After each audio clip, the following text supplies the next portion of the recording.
Alors c'est assez clair, j'étais parti déjà de Star Wars pour traiter de la diversité dans un talk TEDx, je ne sais pas si on peut citer la marque. Quand on m'avait demandé de traiter de la diversité, comme j'avais remarqué que les philosophes n'aimaient pas trop la diversité, parce que les philosophes, ils aiment bien, vous savez, Platon, il aime bien définir les concepts, donc tout ce qui est indéfinissable, il n'aime pas. Et je me souvenais des fameux clones de Star Wars ou des Stormtroopers, voilà, qui sont tous blancs, pour le coup, qui ont tous la même, voilà, c'est des clones, comme leur nom l'indique, voilà. Et comme je le dis, quand on voit les clones dans Star Wars, c'est pas très woke, voilà, zéro intersectionnalité, bon. Et c'est vrai que ça donne pas envie. Ça ne donne pas envie parce que aucun ne se distingue des autres. Et que derrière l'idée de diversité quand même, et de discrimination, il y a quand même la question « qui suis-je » La fameuse question « qui suis-je » Et dans Star Wars, c'est assez évident que, pour ceux qui connaissent un peu, hein, les méchants, c'est l'uniformité, c'est les clones, ils sont tous de la même couleur, ils ont le même casque, voilà, alors que les gentils, c'est la diversité, voilà.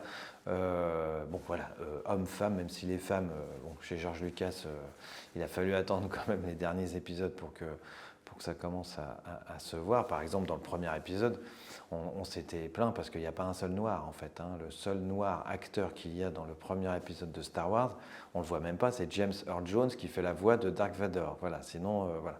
Bon, après, vous avez eu Lando Calrissian, etc. Mais il y a quand même les gentils, c'est divers. Vous avez des monstres, vous avez Chewbacca, vous avez, je ne sais plus, l'amiral qui dit c'est un piège. Voilà. Donc, une diversité d'origine.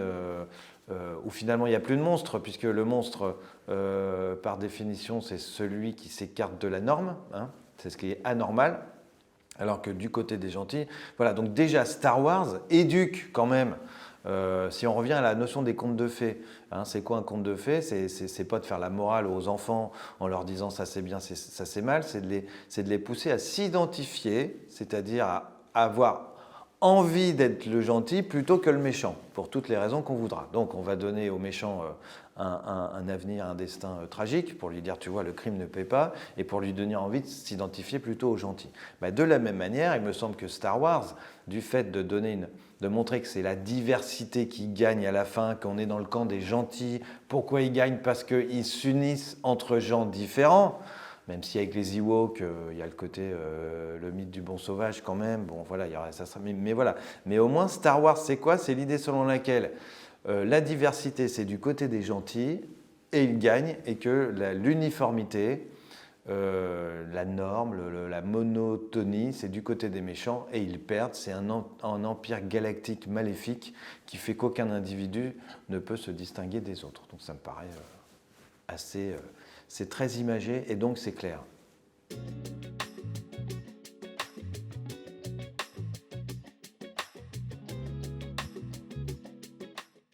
Pourquoi avons-nous peur d'autrui? Alors, très bonne question. Je crois que Lévi-Strauss, alors c'est dans Race et Histoire peut-être, s'il y a un livre à lire, on sait qu'est-ce qu'on peut faire pour nous rendre plus peut-être tolérants. Donc s'il y a un livre à lire dans votre vie, pour vous rendre compte de ces préjugés, c'est Race et Histoire de Claude Lévi-Strauss, ethnologue, philosophe hein, quand même finalement, qui a écrit ce livre en 1952. C'est un tout petit fascicule qu'il a écrit, Race et Histoire. Et il dit il y a des ressorts psychologiques profonds. Voilà. Pourquoi est-ce qu'on a peur des autres? Voilà.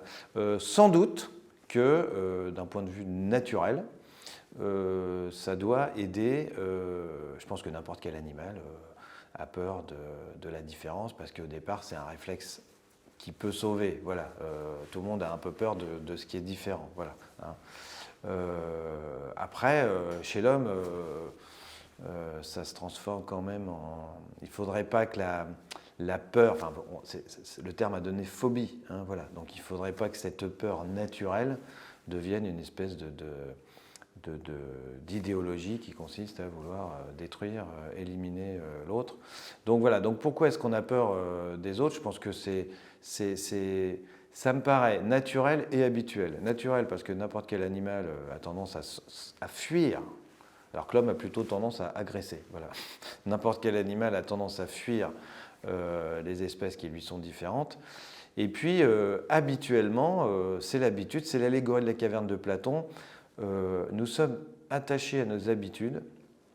Et si on n'a pas vu beaucoup de pays, on a tendance évidemment à penser que ce qu'on a toujours pensé et ce qu'on a toujours fait est la seule chose qui vaille, pour la seule raison qu'on n'a jamais rien vu d'autre, quoi. Voilà, je pense que c'est l'habitude qui joue en fait.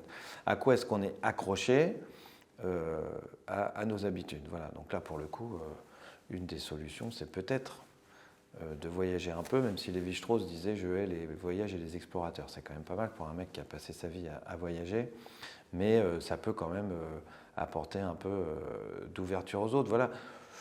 C'est assez étrange, enfin, je veux dire, c'est assez naturel. C'est naturel et culturel, voilà. Moi, ce qui m'étonne, par exemple, en plus, c'est que cette méfiance ou cette haine de la différence passe, par exemple, ça commence par la nourriture. C'est quand même fou, quoi. C'était à la limite qu'il y ait des pratiques qui sont moralement répréhensibles, on trouve qu'il y ait des lois, voilà. Mais déjà, juste le fait que les autres ne mangent pas la même chose que nous, hein, vous savez que toutes les insultes xénophobes passent bizarrement par la nourriture. Voilà. Hein, alors, je vais vous faire de la petite liste qui est amusante. Hein. Voilà. Nous, pour les Anglais, on est les froggies, parce qu'on mangerait des cuisses de grenouille. Moi, j'en ai mangé une fois dans ma vie. Voilà, mais les froggies. Les Anglais, c'est les roast beef, les Italiens, c'est les macaronis, les Asiatiques, c'est les nems, les Indiens, c'est les tandoori, les Mexicains, c'est les tacos. Enfin voilà, c'est une insulte en fait, on le traite de. Voilà. Donc on a l'impression que le premier truc qui nous dérange, c'est déjà le fait qu'ils ne mangent pas la même chose que nous. Et ce qui fait qu'on a tendance, ça Lévi-Strauss le dit, il dit le barbare, c'est celui qui croit à la barbarie. C'est-à-dire, comme il n'a pas les mêmes habitudes culturelles que nous, alors c'est naturellement pas un être humain. Voilà. Donc je pense qu'il y a effectivement des ressorts psychologiques assez forts qui sont liés à la fois à la nature et à la culture. Et il paraît d'ailleurs assez difficile, à mon avis, de distinguer entre les deux, quoi. Voilà. Mais voilà, c'est ancré en nous, c'est naturel, c'est un biais naturel, culturel de l'homme de toujours se méfier de ce qui est différent. Voilà.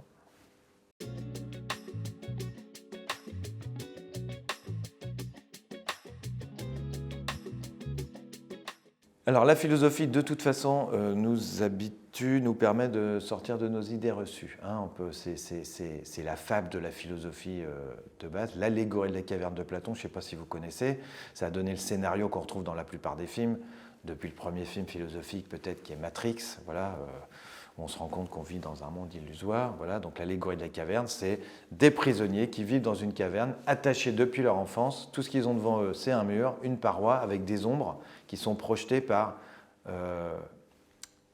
des marionnettes derrière eux à travers un feu. Bon bref, c'est comme si on était dans une salle de cinéma depuis son enfance et que le film qu'on regarde, on n'a jamais rien vu d'autre de sa vie. Donc voilà. Et donc Platon nous dit, ces hommes qui seraient dans une grotte depuis leur enfance, qu'est-ce que tu crois qu'ils penseraient être la réalité et la vérité? Comme ils n'ont jamais rien vu, d'autres, ils pensent que la réalité, c'est le film. Ils ne savent même pas que les images qu'ils regardent sont en fait projetées par une bobine qui est derrière, qui elle-même est à l'imitation de ce qu'il y a dans la réalité. Voilà, on est doublement trompé. Voilà. Et pour Platon, il dit « nous sommes pareils à ces prisonniers ». Voilà, donc pour Platon, la situation naturelle des hommes, c'est d'être prisonniers, c'est métaphorique, hein, c'est d'être prisonniers de leurs préjugés, de leurs opinions. Et il dit « imagine un homme qui va chercher les autres, qui les libère, qui les fait sortir de la caverne pour leur montrer que tout ce qu'ils ont vu depuis toujours, en fait, est une illusion. » Alors, ils le prendraient mal d'abord, hein, parce que comme ils ont toujours vu ça, d'ailleurs les gens ont du mal à s'entendre dire qu'ils ont eu tort, mais voilà, disons que la métaphore de Platon, sortir de la caverne, c'est l'expression, hein, moi quand je fais des cours de philosophie, je dis que je fais sortir de la caverne. Sortir de la caverne, ça veut dire se rendre compte que je suis attaché à mes opinions et à mes préjugés pour la seule raison que je n'ai jamais rien vu ni connu d'autre, et que la démarche du philosophe, selon Platon, c'est justement de libérer les gens de leurs préjugés et de leurs opinions. Alors attention, hein, c'est pas le gourou de secte, ce qui est un peu à la mode aussi, en disant viens chercher bonheur, j'ai la clé de la réussite, tu dois suivre mes commandements pour savoir quoi faire. Non, non.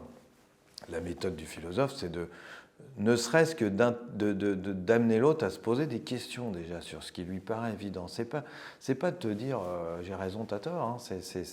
C'est pas de convaincre. Quand on fait de la philosophie, on ne parle pas à l'autre pour convaincre, on parle à l'autre à l'inverse pour lui mettre le doute.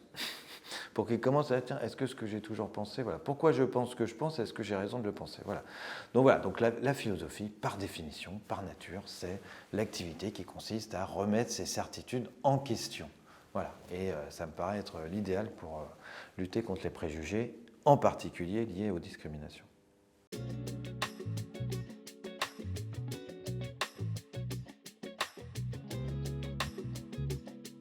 Alors le greenwashing, c'est donner une apparence de respect des nouvelles règles, normes ou ambitions environnementales de protection de l'environnement liées au dérèglement climatique dans l'entreprise. Et puis le pinkwashing, je crois, hein, c'est de la même manière le respect de la diversité, en particulier lié à l'orientation sexuelle. Donc montrer qu'on n'est pas entre hommes blancs hétérosexuels habillés en gris pour parler de la ménopause, mais qu'on respecte la diversité, alors de sexe, mais de genre plutôt, parce que quand on dit sexe, c'est pour ça qu'aujourd'hui on dit transgenre plutôt que transsexuel, parce que c'est pas une histoire de sexe, hein, c'est une histoire de genre perçu. Et le pinkwashing, voilà, de la même manière. Alors pink, donc c'est, en gros, ce sont des mesures de lutte contre les discriminations ou contre les atteintes à la nature qui sont purement de façade, hein, et qui consistent à, on pourrait dire, des mesures esthétiques. Hein. Alors Platon, pour expliquer, Platon condamnait comme ça en disant que la cosmétique, c'était pas comme les gymnastiques. Voilà. Il y a deux manières de prendre soin de son corps. Il y a une fameuse marque de cosmétiques qui disait prendre soin de toi. Voilà.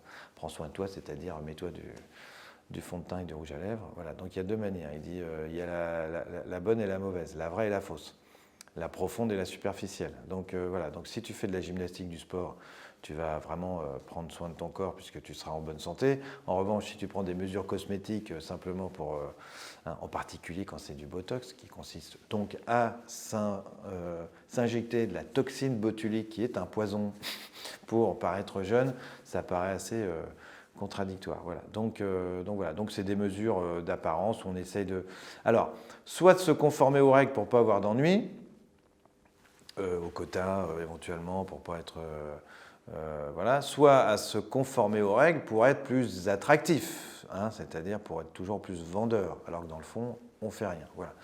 Donc, si ça consiste simplement à repeindre effectivement les bureaux en rose, on ne fait qu'enfoncer le clou. Je pense que, notamment en ce qui concerne la place des femmes dans les sociétés, c'est de se demander non pas si on a 40 ou 50% de femmes, mais savoir en particulier à quel poste elles sont. Voilà, parce que dire nous on a 50% de femmes, mais elles font le ménage, alors que les postes à responsabilité sont ailleurs. Voilà. Donc c'est un respect de la diversité aux luttes contre les discriminations de façade, alors que pour plutôt des raisons marketing, effectivement, d'image. Voilà, on travaille son image de marque, alors que la réalité est bien différente et il n'y a pas beaucoup. Et on ne fait qu'entretenir finalement des discriminations.